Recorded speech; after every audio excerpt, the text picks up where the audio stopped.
the email said, "Brace yourself." And I was like, that's unusual. Like nothing spooks this guy. And so it was 11-minute video of a slow motion slaughter, anywhere from 9 to 15, depending on your tally, guys that are shot. They're in the water. The guys firing are on one, maybe two, what turned out to be Taiwanese tuna longline vessels. Semi-automatic weapons. Turned out after the investigation that these are private maritime security guys working on behalf of the captain. But at one point, one of the captains actually took the gun and hit one of the guys himself.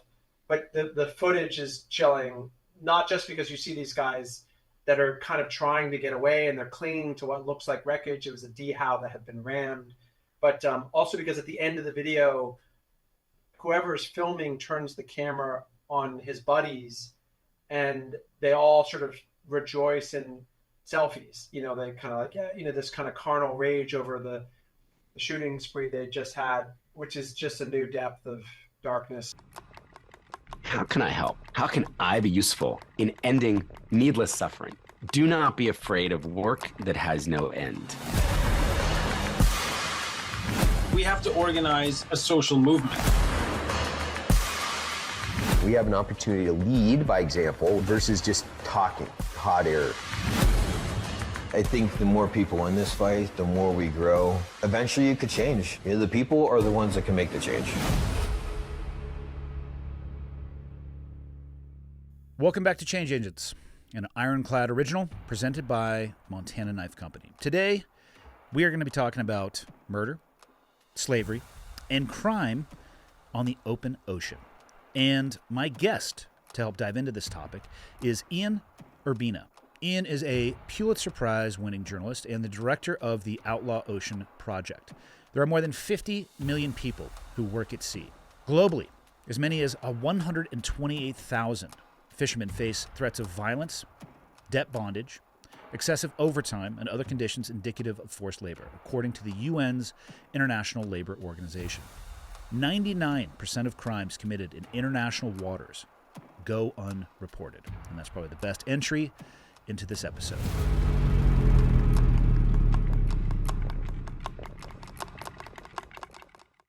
We just finished a 4-year investigation of the Chinese fleet. No Westerner's ever been on Chinese fishing vessels, and we got on, a whole bunch all over the world. And the way we did that was sort of typical. You go to the fishing grounds, that takes you wherever they are. This was high seas Galapagos, high seas Falklands, the sea border with North Korea, and coastal West Africa. 4 different big trips where there are huge clusters of Chinese industrial vessels. You go out to the fishing grounds, it takes you like 2 weeks to get out there.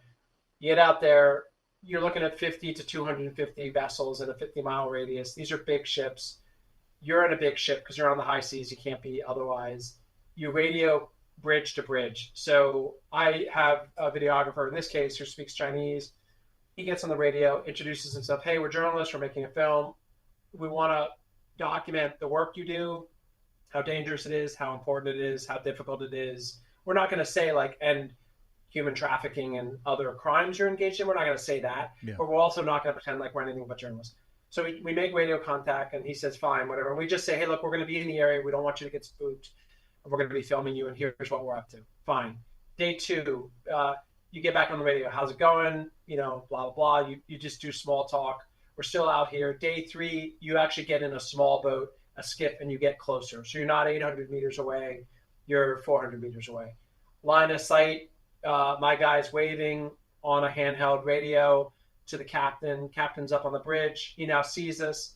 Hey, we're still here. We're filming. We're just going to be doing around. Put a drone up.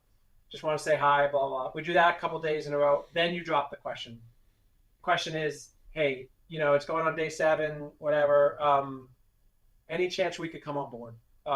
We'd like to break bread with you. We have a gift. We know you've been out here for a year and a half. We have fresh fruits and vegetables. Likely you don't have that. We'd like to sit down, see eye to eye, and just see your ship. 7 times out of 10, they'll say, hell no. Forget about it. But 3 times out of 10, they'll say, sure. And I think that's because you approach them respectfully and slowly, and they're as curious about you as you are about them. And these guys, at the end of the day, have never heard of the New Yorker, the New York Times, whatever is your venue. Yeah. They don't really care what those places say. They're only worried about their government. They will lay ground rules like, you don't name me, you don't name my ship, and if I tell you to get off, you get off. And you got to agree to those. And I never break those rules. If I tell someone I'm not going to name them, even if I want to because they're engaged in bad shit, then I will name them. And then we get on board. And that's what we did for 4 years straight and got amazing access, including crew that they also put a minder on you. So I got a guy following me, but the minder will like get distracted and leave for a while. And then all of a sudden the crew opens up. And we had guys say, I'm being held without, against my Chinese guys, held against my will. They've got my passport, their beatings. Could you please rescue me? Of course we can't, but like you get quick glimpses. And even if you don't get that, you still get to see what living conditions are like. You know, you see a lot. So that's how we do it. I mean, you're describing just traditional relationship building. You open with, hey, this is you, this is me. We're going to be in the same spot. Maybe we could hang out. Look at this tasty orange that you don't have that I do. Wow. What did you, so in the course of 4 years, I mean, unpack for me what you found. I can only fathom. And when you said they've been out there for a year and a half, I mean, obviously I'm assuming they're going back to port to offload, but that's a long stretch of time out on the high ocean. Yeah, so your assumption is logical but wrong. So when near shore stocks collapse, something emerged called at-sea transshipment. And so like the distant water fishing fleet, those guys that target foreign waters or high seas, mostly engage in transshipment at sea. So the fishing vessel, and that's an economic choice. You send out a fishing vessel, the costliest thing, the thing that will make you in the red, not the black, is fuel and labor. And fuel is your biggie. So if you don't have to come back to shore and you're going to stay in the fishing grounds for a year straight and have a mothership come out, she brings ice, parts, men, food, whatever, and she takes the stuff back. And then you're just going the whole time. And those are the most brutal ships, transshipment at sea, distant water, transshipment vessels, especially if you got a ship that's using foreign crew. So it's going to be Taiwanese, Korean, Chinese, New Zealand, whatever. And if the crew are foreign, then you got a real risk indicator. And if it's transshipment and if it's staying out longer than 2 years, there's a really good chance that bad stuff's happening there. Anyway, but to your question, I forgot your core question. The core question is, in 4 years and actually getting this level of access in different areas around the globe. I mean, I get, obviously it's a huge and broad question, but can you just unpack some of the things that you must have seen? Yeah, I mean, so getting on the vessels was an eye-opener. I've been on a lot before that, but these are squid vessels. So we focused on the squid fleet because they're the most ships and they're the most notorious. They stay out at sea a long time. They travel the most. So we're like, okay, if we want to find the really dark stuff, let's aim at the Chinese squid fleet, not the tuna ones, because there's bigger money in that. And anyway, so we focus on the squid fleet. Squid ships are unusually gross because squid spray ink whenever they're panicking, and you're dealing with hundreds of thousands of tons of squid coming on board. So the entire ship is just layered in, oozy mucus, walls, floor, accumulated over years. So, and then they work at night, primarily with these massive bowling ball size bulbs, hundreds of them. So you can see a squid jigger 80 miles away with plain sight. They're so bright. And they mostly use foreign crew, Indonesian. Before COVID, it was mostly Indonesian. So we thought this is a good target ship to see what's going on human rights, labor-wise. The living conditions, the food, the long hours, the captivity, not being able to go back to home were really, really striking. A lot of malnutrition, a lot of beriberi, this disease. It's like scurvy, but scurvy's depletion of vitamin C. Beriberi is but not enough vitamin B1. But it means your body starts bloating and retaining water, and it can be fatal, and it's painful, and it's slow motion. It shouldn't be killing anyone. So we're seeing a lot of beriberi. We're seeing a lot of guys that are captive. So yeah, I mean, what we saw in terms of dramatic snapshots was that, and a couple of really intense interactions. We also saw things that are dramatic but statistical, right? So like one dead body every month and a half for the last 8 years flat. in one port alone is being offloaded by these vessels in Montevideo. That's one port and one inroad, and that's a death rate that's pretty striking. And a lot of those guys are, never being autopsied or whatever. It's just like, hey, this guy had asthma and he died, or this guy, but he's got crush marks, like he's got, things that don't make sense with asthma. So a lot of mysterious deaths coming off of those vessels. Those were the most striking things. And then we looked at not just the at-sea portion, but forced labor on land. So Uyghur, Xinjiang labor in China in seafood, and then North Korean labor in this other spot in China, and broke the story out. Like seafood's coming off of ships that are using captive labor, going into processing plants that are using captive labor, and then being shipped to us in the US and Europe. And so that was the big reveal.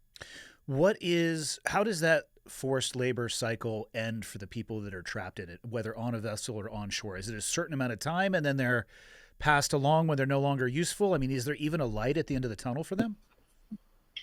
Yeah, I mean, so think of like the captive labor problem as a global problem. So if you're on the South China Sea and you're dealing with the Thai fleet, you're looking at Cambodians, Rohingya, Myanmar, Burma, Laos, and the model is a certain thing. It's a guy you meet in Cambodia, you're from some poor village. He says, you want a good job in middle class Thailand.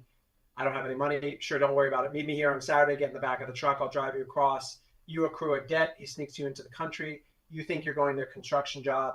You end up at the ports. Off you go on the ship. And the captain pays the trafficker the debt that it costs coming in. And now the captain owns you. Okay, so that's one model. And that's a huge model. There's a lot of guys, boys coming that way. Those guys escape usually by their captain, uses them and then sick of them. And he says, okay, fine, you can leave. Or they jump ship. And there's a good movie called Ghost Fleet about some islands in Indonesia where lots of these guys have jumped ship, swam to shore. They don't know where they are. They set up a new life and they stay there. And they all have the same tale where they just ended up there and didn't know how to get to home. So that's one model. Different model is a more incorporated model. That's like you're in the Philippines, similar guy. You're a villager. You're not super savvy. You don't know what are the warning signs. A guy says, there's no work here, but I could get you on a Taiwanese tuna longliner doing fun things and making some real money. Cool. Yeah. Let me give it a go. I've heard some stories. That guy got a new moped and that guy got a new roof on his mom's house. They both did some distant water fishing. So let me give it a go. You've got a company that's usually overseeing that. It's a manning agency. And these are like incorporated businesses. They're usually in another place like Singapore or Taiwan or wherever. And they handle the logistics of filling up the ships. And so it's all contract and seemingly above board, but it's the same game. There's like all these hidden fees and you're debt bonded and you get on the ship and you're the property of the captain and you go off. And in your contract, and I've read these contracts, if you leave before the contract, you don't get paid anything, even if you were there for a year. They can sell you boat to boat. They do all these crazy things that would never pass muster if you had that contract in front of you. That's a different model. Those guys, maybe they get off by jumping ship somewhere and they go to an NGO or a union and say, hey, could you help me? But most likely they got to do their tour and get off that way. So those are the two main ways and then some of them are above board. It's like shit wages, but it's, there are a lot of industries that have this and they do their tour and they come back with a whopping $70 after 2 years of work in their pocket. They go back home and that's that. And they were released after 2 years. They got to go home after 2 years and they either do it again or they don't do it again. But some of them make it off in less dramatic ways. Who is upstream of these captains? Who owns these fleets? Well, it varies. That answer varies country by country. So in China, which is, again, I keep coming back to China because distant water fishing fleets mean they fish on the high seas or in foreign waters. China, depending on whose numbers you trust, the government says 2,700. Some think tanks put it up at 17,000. The next largest distant water fishing fleet is under 300. Okay. So China is bigger than everyone combined. They're just massive. The Chinese landscape is interesting. The companies are, there are about 10 huge ones. Some of them are state-owned. the biggest being a company called China National Fisheries Corporation. It created the distant water fleet. It's run by the state, and it has hundreds of ships and processing plants. So that's one. And then there's some smaller ones. The other countries that are big in the game are Russia, South Korea, Taiwan. These have some big fleets, hundreds of ships. And similar, usually it's a dozen or less big companies own the fleets. And then they often own other things like cold storage or processing plants or the reefers, refrigeration. Those are the motherships. Yeah. If you own the reefers, you run the table because you're the guy that's the lifeline to shore. Well, my next question was going to be exactly that. What's the downstream of these fishing fleets, and how do these things make it to market, and what percentage of them make their way over here to the U.S.? Well, I'll answer the last one first. 90% of seafood consumed in the U.S. is imported, which is crazy, but it is a fact. So most of that's coming from abroad, and the biggest player supplying us is China. Even stuff fished in U.S. waters by U.S. ships off the coast of Maine or off the coast of Rhode Island or California. Good chance it's being caught, brought to shore, frozen, sent to China, processed, frozen again, sent back to the U.S. and served, even with a label that says caught locally, because it was caught locally, but it was processed over there. So the bulk of what you eat in the U.S. is going through China, either coming off of Chinese ships or just processed in Chinese plants. Now the downstream bouncing dot of the supply chain, bait to plate, right? So it goes onto the ship, then it stays there in cold storage for a while. Then it goes to a refrigeration vessel that brings it back to shore. Now it's going to go by truck into a processing plant. It's going to get sliced and diced, whatnot, and it'll sort of go down different streams and put in cold storage. Then it goes to an exporter, some big company that's near the border, near the port or whatever. They send it to an importer in Cleveland, wherever in the U.S. and anywhere else in the world. And then the importer is a name you or I probably wouldn't recognize. And that's the next player is the names we'll start knowing. These are big buyers like Walmart or Whole Foods or whatever. They're grocery store chains or food service companies like Cisco, the biggest food company in the world. Yep. They're supplying all the catering, all the hotels, all the public schools, so it's food service, it's grocery store chains, or it's restaurant chains, Red Lobster. Those are the three big buyers, institutions. I hope you are enjoying season 2 of Change Agents, which is an Ironclad original. And if you are a fan of the podcast, you know that we are presented by Montana Knife Company, which from where I am sitting right now is a short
I had never thought of fishing done in the U.S. being processed in China and then having a label slapped on it, which is not an inaccurate label, that it was caught in the U.S. But how can a consumer determine where their food was processed? Is there any way for them to do that? Not hugely. I mean, and I don't want to sound like an advocate. I have opinions, but that's not my job here.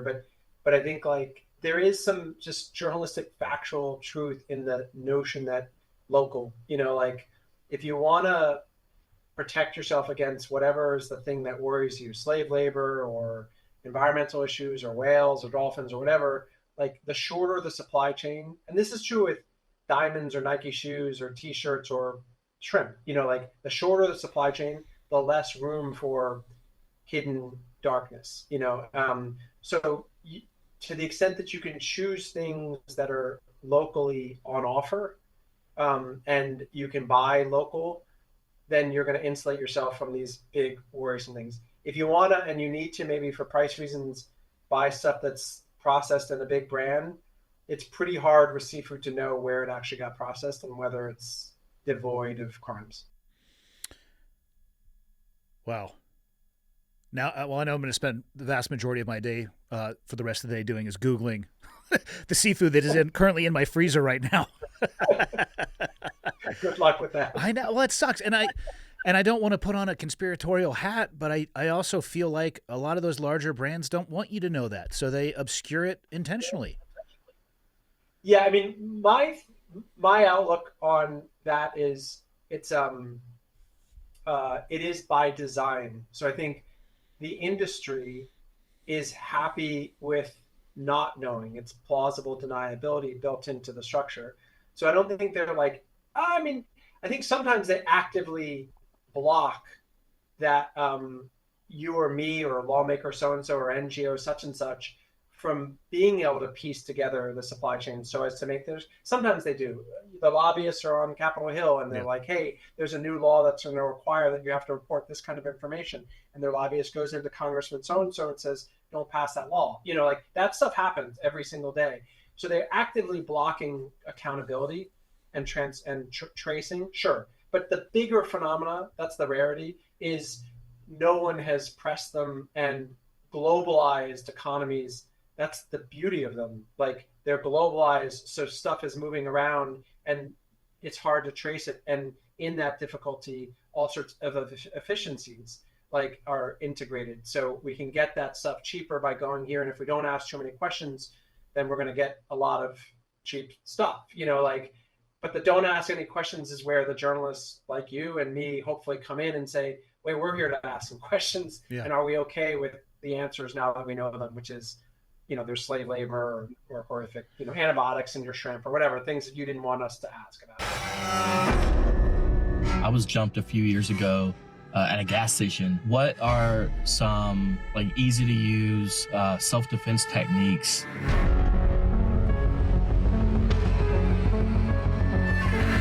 What is the most cost-effective way to make sure my home is secure? What would happen if there was a global internet or cellular outage? What is your suggestion for comms? What should I do if I hear shots ringing out?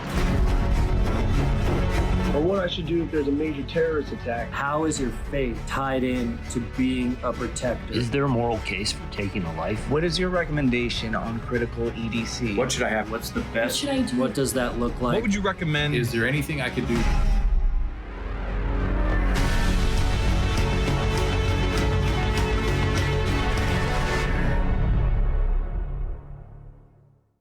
So I want to go back to Interpol. You mentioned that they had talked to you about, I'm going to call it the world's longest pirate hunt. I have a show note in front of me that at one point you received footage from Interpol that showed the murder of 4 men somewhere in the Indian Ocean. Is this the same instance, or is this a different tip from Interpol?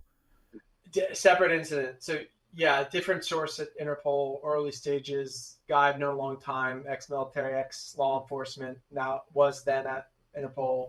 I told him I was on the market for interesting stuff. He trusts me, so he'll hook me up with good stuff. And he's like, I was actually in Thailand reporting on the sea slavery thing, and I got this email from him. He's a real understated kind of guy. And the email said, brace yourself.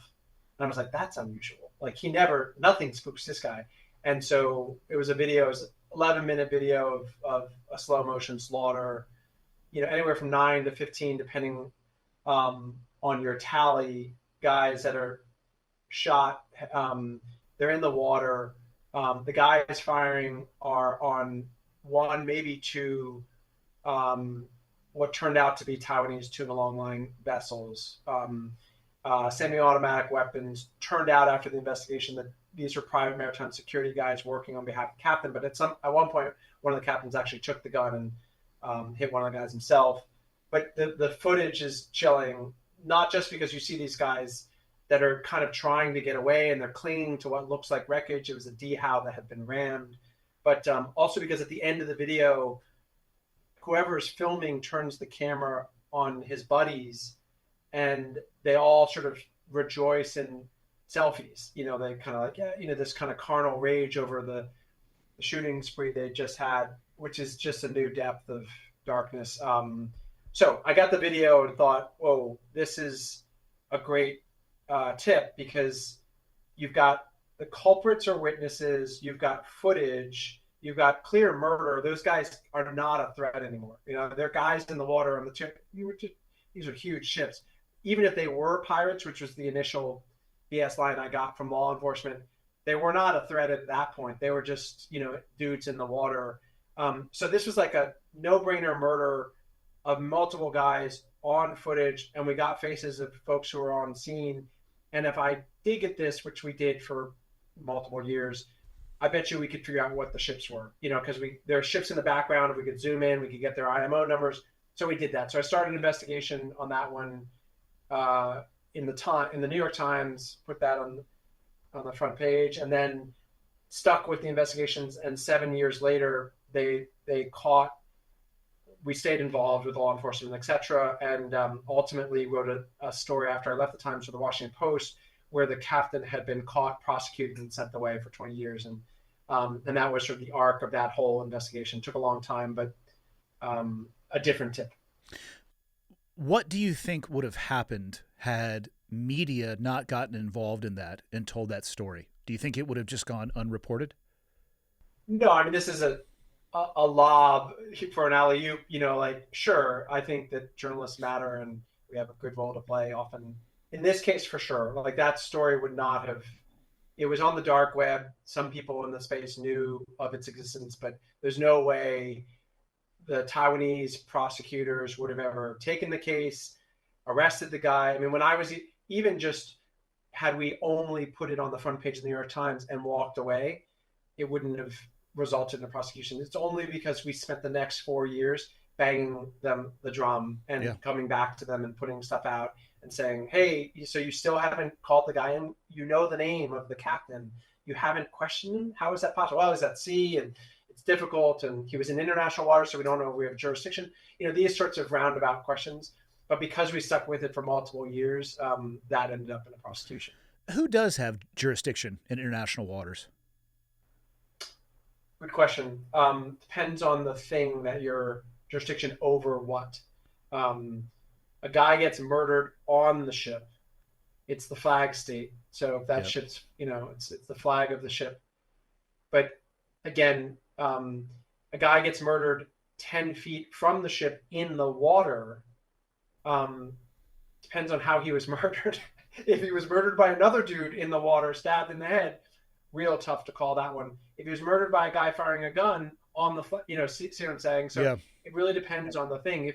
If the crime isn't murder, if the crime is you're taking something from the seafloor, like a sunken treasure, also different set of answers. The bigger question that is the umbrella above all of them is, even if you can figure out who has jurisdiction, who's going to actually chase it? Who's going to, that's where you fall off a cliff in terms of outcomes, because no one really, especially when your victims are invisible people, like not an American, or European, but the rest of the global South, say, those nations don't have the money, the investigators, the political will to go after these things. So there's very little chance that there'll be enforcement, even if you can figure out the jurisdiction. And then if it's an American or whatever, you still got to figure out who is going to chase that case.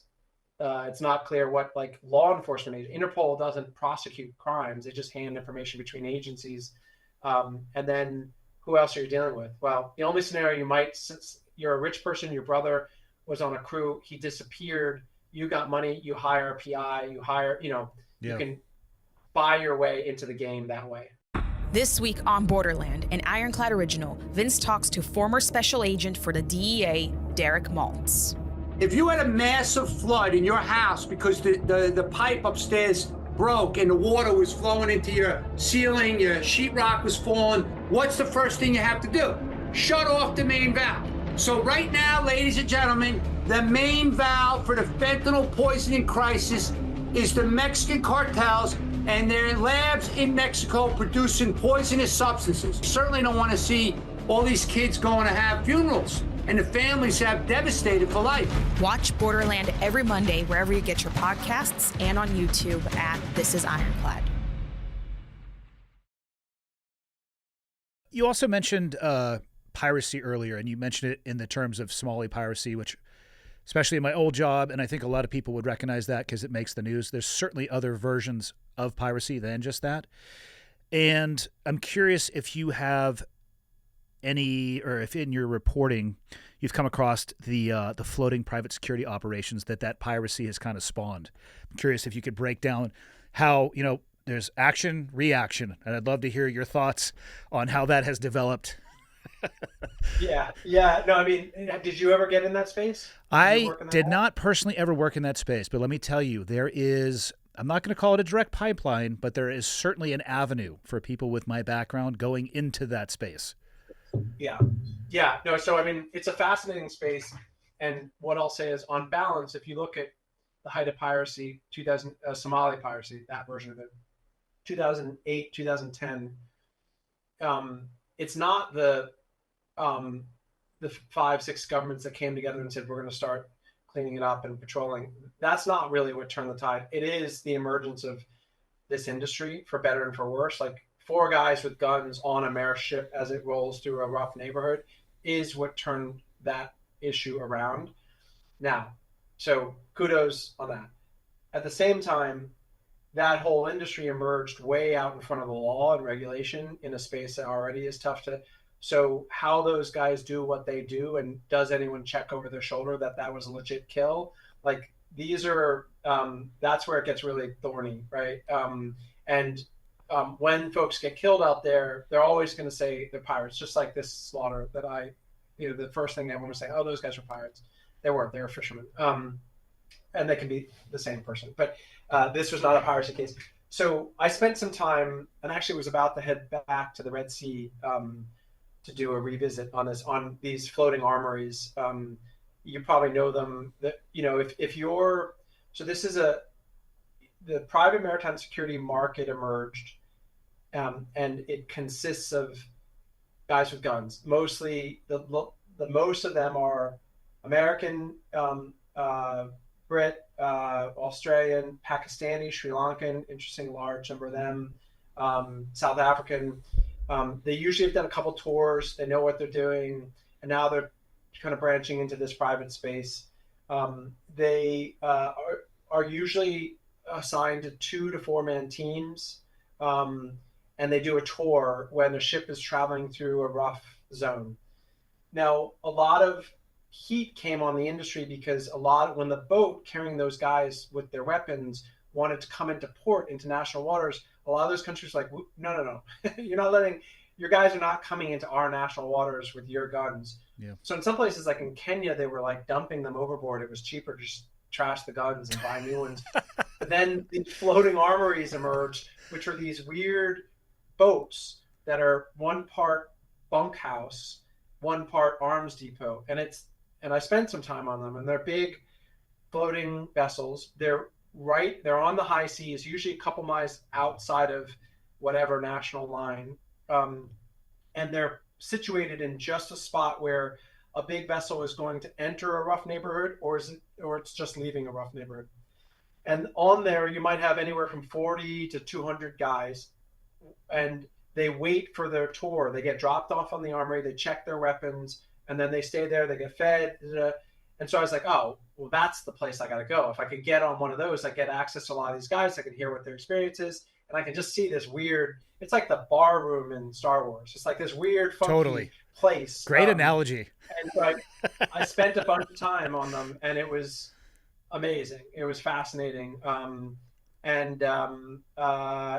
Guys talked very candidly about, how at sea is different than on land, and how thorny things can get in making judgment calls about when to open fire and when not, and also just certain tensions within their own community about, they're assigned a 4-man team. This guy's from South Africa, and these 3 guys are from wherever, someplace else.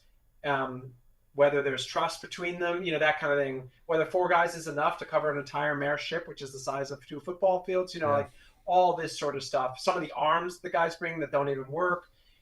Even the questions about, like, if you wanted, this is a hypothetical because I've never seen it really come close to reality, but it's a perfect target for Shabab or ISIS, or like if you're going to rob a store, one of those armories would be great. Yeah, you got a lot of guys that'll shoot back, but they got to check their arms. And if you sneak up on them, that's a motherload of weaponry.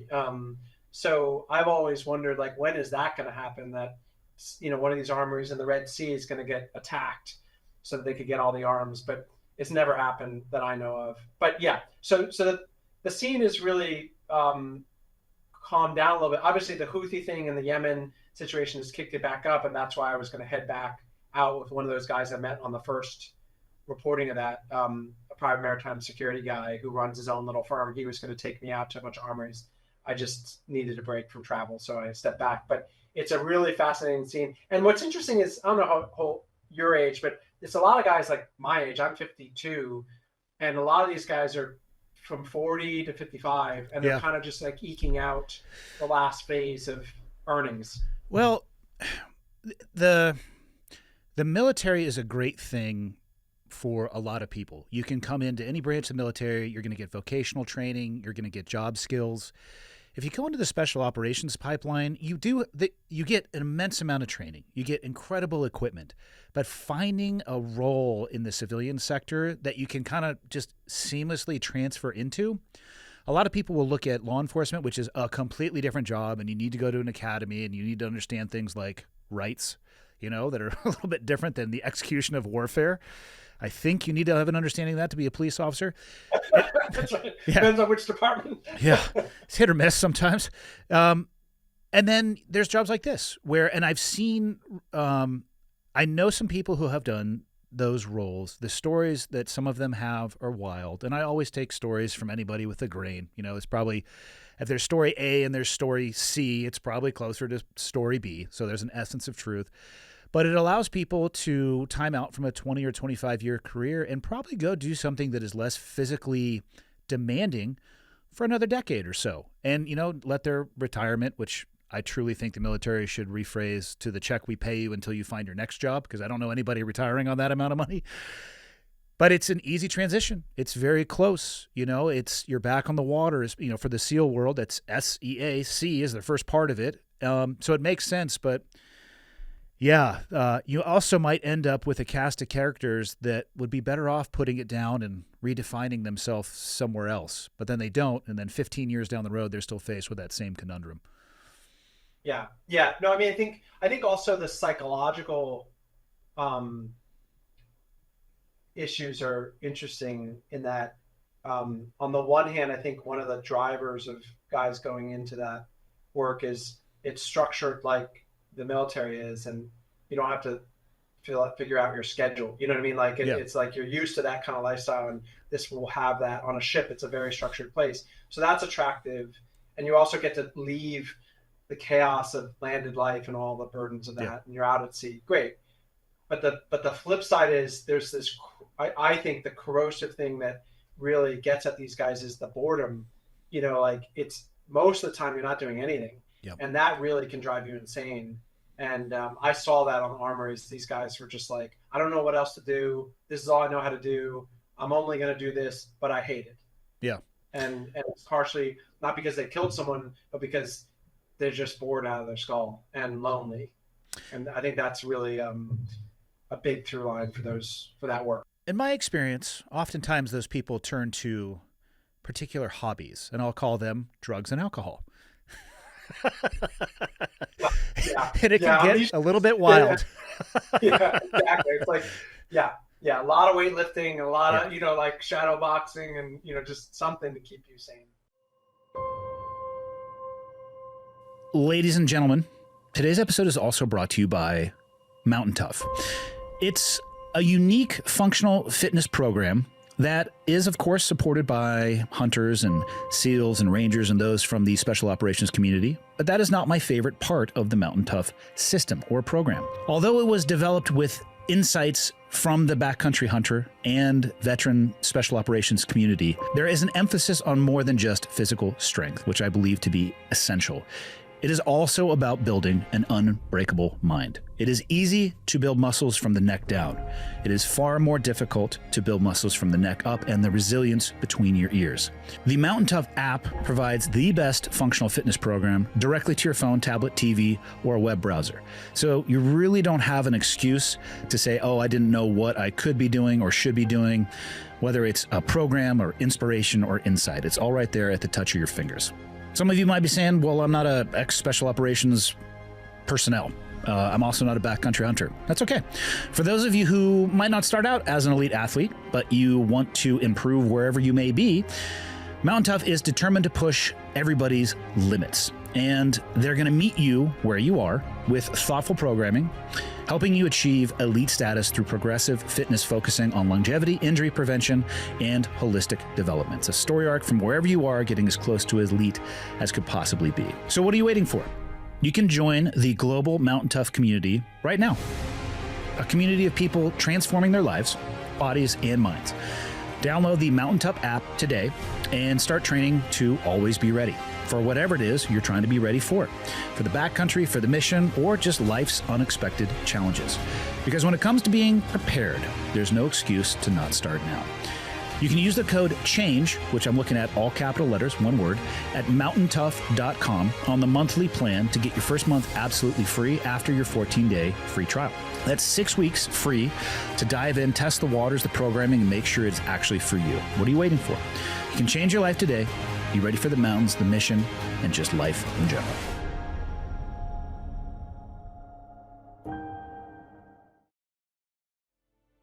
Ladies and gentlemen, you may have heard me speak of Four Branches Bourbon very recently. This brand is more than just a bourbon company. They are building a community. Besides being the only spirits company founded by veterans from the Army, Navy, Air Force, and Marines, hence Four Branches, they have set out on a new mission to change the narrative when it comes to drinking alcohol. They fully support drinking responsibly, but their trademark message takes it to the next level with serve honorably, drink honorably. In just 9 short months, they have been able to help raise over $225,000 for multiple charities and will continue to support the veteran and first responder communities with their actions. Lastly, and most importantly, they asked me to remind you, don't drink to forget, but let's sip to remember. You can use the code Ironclad10 for a 10% discount when ordering online at fourbranches.com. Again, that code was Ironclad10, all one word, all uppercase the way I'm looking at it. And their website is fourbranches.com.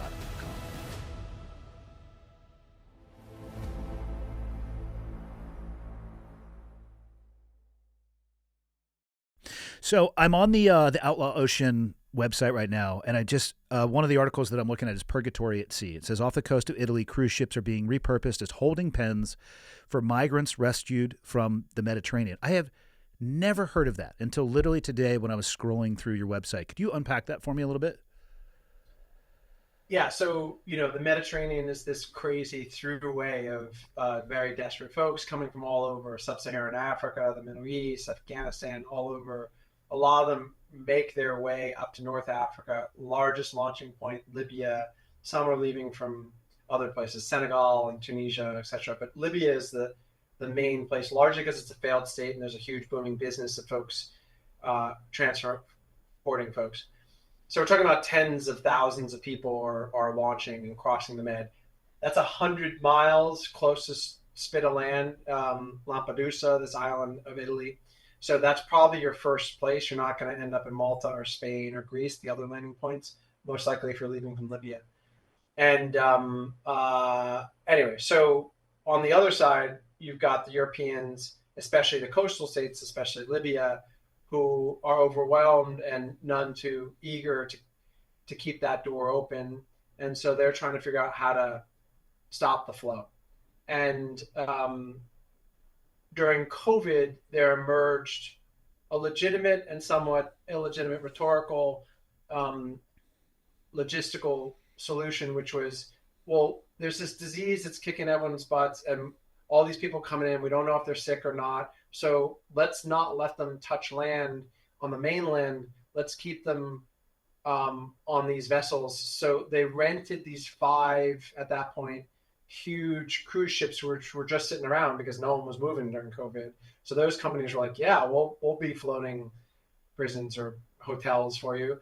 And so the Italian government then said, let's get International Red Cross on board. They'll handle the logistics and management. And when these folks come in, let's put them on these vessels as we figure out what to do with them. So I heard no journalist had ever been allowed on board. I had some good inroads to International Red Cross, the president of it. I had a guy that I knew who was working for Red Cross, and he was on one of the ships, and he contacted me and said, you got to get here. This is an insane scene. So I was like, okay, well, how am I going to do it? And this is a case where I bent the rules on up and up, and I basically cut a deal with the Red Cross and said, would you put me in uniform and a photographer, deputize me as staff, I'll wear a uniform, and can I just document what's happening on these vessels? And he said, sure. So they put me in uniform, went to Italy, and it wasn't horrific. Sorry. It wasn't horrific. I'm not going to say that the treatment, I mean, generally speaking, it was a fairly humane scene in a complicated situation, but just the sheer stories of the people on the vessels and what they had experienced before they arrived on the vessel and the likelihood that they were going to get sent back, those were the most striking revelations. And also just the questionable, I mean, the U.S. is doing this too in its own outsourcing of migration control by U.S. revenue going into Mexico so as to stop Guatemalans or Venezuelans before they get to U.S. soil and housing them in Mexico. Well, Mexico's a failed state, much like Libya is.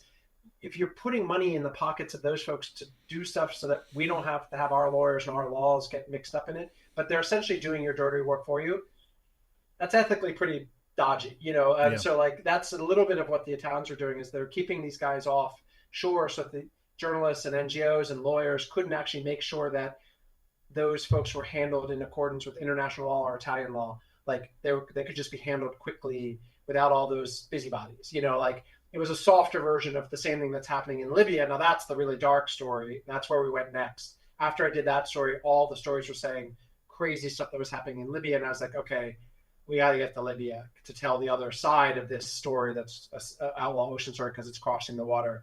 And we got to see what the EU is doing in deputizing the Libyans to house these people. And that's where the real darkness opens. What'd you guys find in Libya?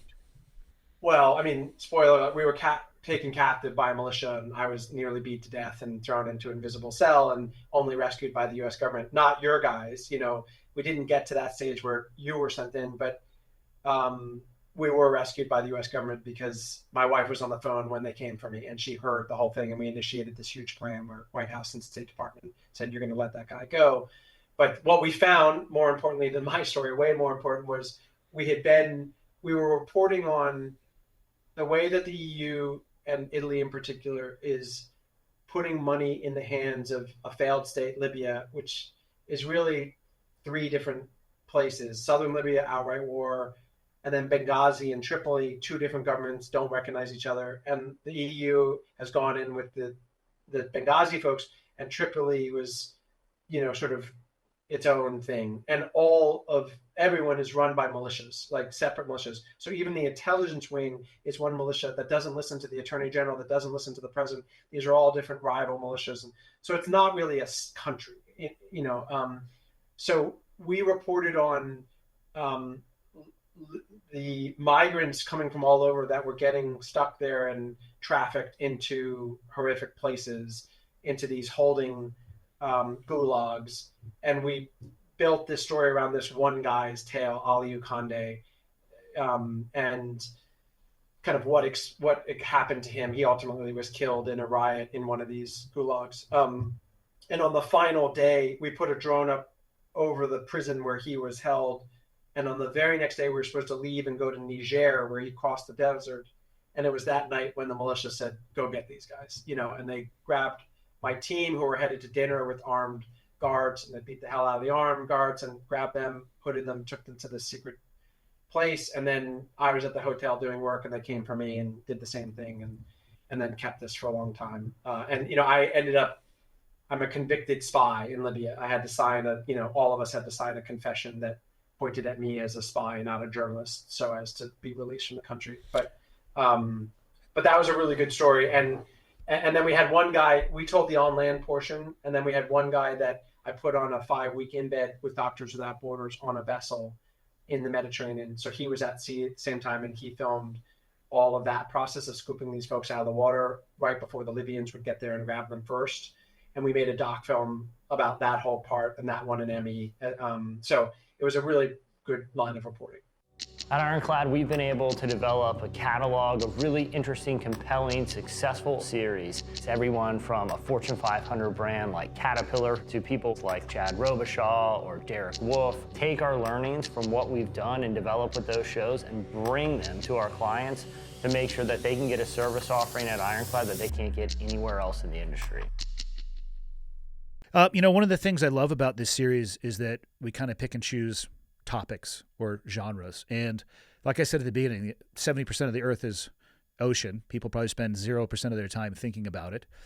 And I want to leave you with the last words and just a final question that hopefully that you could answer. And that is, where can people go? You're an expert in this field. Where would you point them to educate themselves more about what is going on in the vast oceans of our world? Well, first, thanks. I appreciate it's always nice to do an interview where someone did their homework and asked really smart questions. And so I appreciate that and just the attention you've thrown on our work. I think to start with others who do good work, consistent and good coverage on the oceans, whether as a marine story or as a human story. AP, The Guardian, Manga Bay, Hakai Magazine. These are some names that, especially in the last several years, have stepped up their coverage and do good work. I think now, if I can turn to my team, we're a small shop. There are 10 of us. I think when it comes to deep dive, narrative, investigative stuff, about this space, I think we do the best. I think we do. We take a long time and we don't put out that much content, but we do put out a lot of content, mini docs and written stories, magazine, newspaper, podcast. So the outlawocean.com is a good spot, and it's all free. I mean, that's our model. We self-fund so that we can pay for the whole thing, and then we take the stuff out and we either distribute it through Substack and or with hundreds of newspapers around the world that take it for free. But there's a newsletter link on the website where you can sign up, and it's a good spot to get updates on things happening. I'm looking at it right now. It's from a visual medium, it's fantastic. Rich pictures. I mean, that definitely are compelling. Some of these vessels I had never seen, and my God, the infrastructure involved in some of this is just unbelievable. Final thoughts, to be respectful of your time. I'll let you close it out. No, I mean, I think, as you said when you opened, I think that not only is it a huge space, the water 2/3, but more than 50 million people work out there. 80% of products traverse that space. But the amount of reporting actually happening out there is minimal. And so I think people should really try to support the journalism that's coming out of that space by consuming it, by promoting it, by giving money to support it. So I would just sort of put a plea in for the value of this stuff, because everything we consume has some connection to it. So that would be my final word.